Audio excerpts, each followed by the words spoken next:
the Kickstarter, once again, congratulations on a successful campaign. You reference how this game has a distinct twist that gives a fresh perspective to this genre.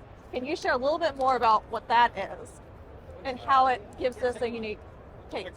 Yeah, I mean, in Coridden it's all about shape-shifting, so it's taking that unique twist to the typical ARPG gameplay kind of vibe.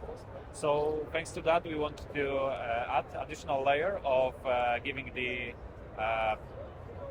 that co-op perspective, because first of all, this is the co-op game. So we aim during the development to have as much gameplay features focused on co-op as possible.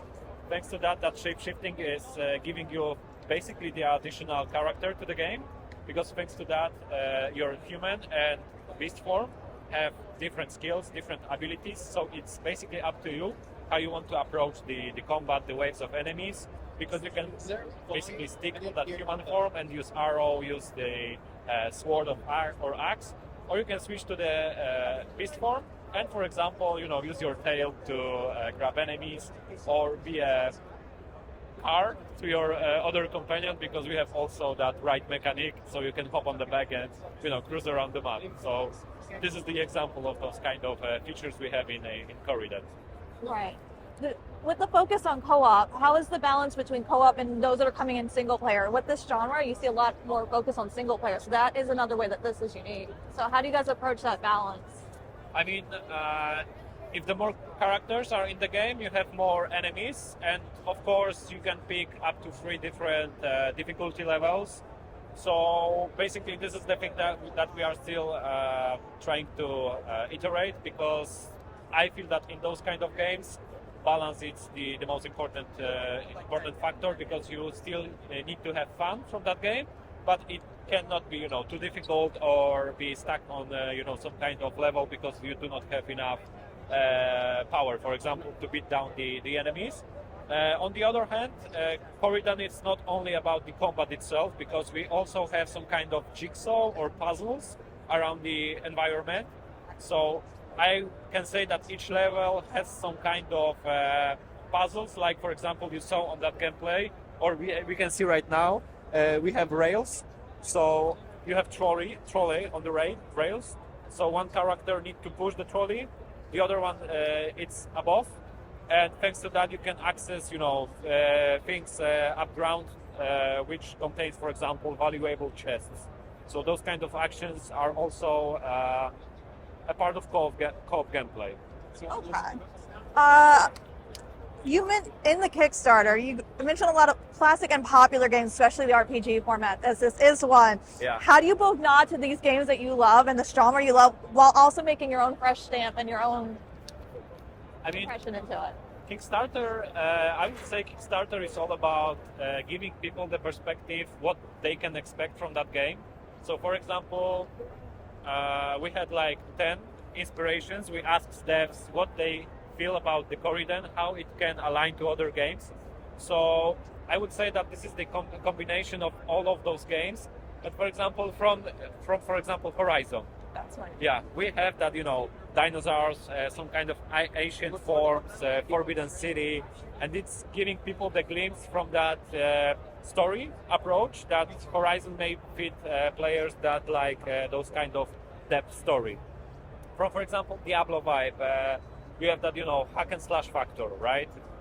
From that, if I remember correctly, we had Divinity or some kind of Neverwinter Nights also implemented out there.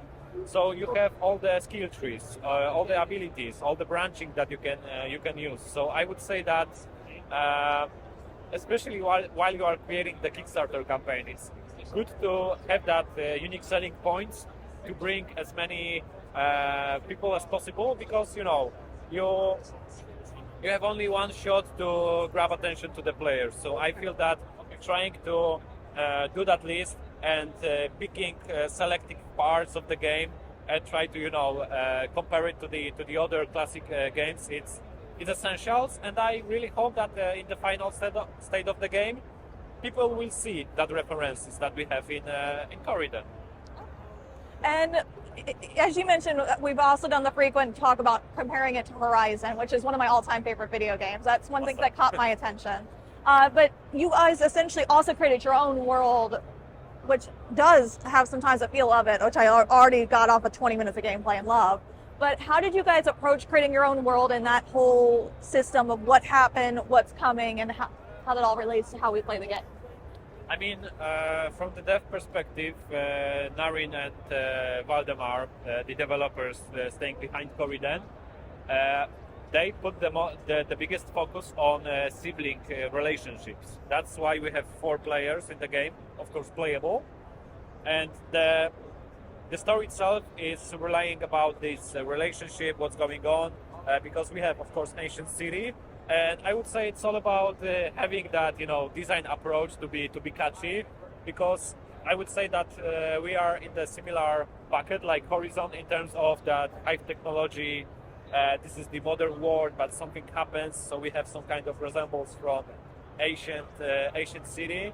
So I'm really glad that the devs put a good vibe to show that relation between those siblings, and try to mix it with that hack and slash gameplay style, because at the end Coridden is all about smashing monsters, right? Because this is the core mechanic, but it's good to have some kind of engaging story behind it too. Okay. And my final question, what does the timeline look like for when people are going to be able to see more of this? So right now we are after Next Fest, we are after Kickstarter campaign.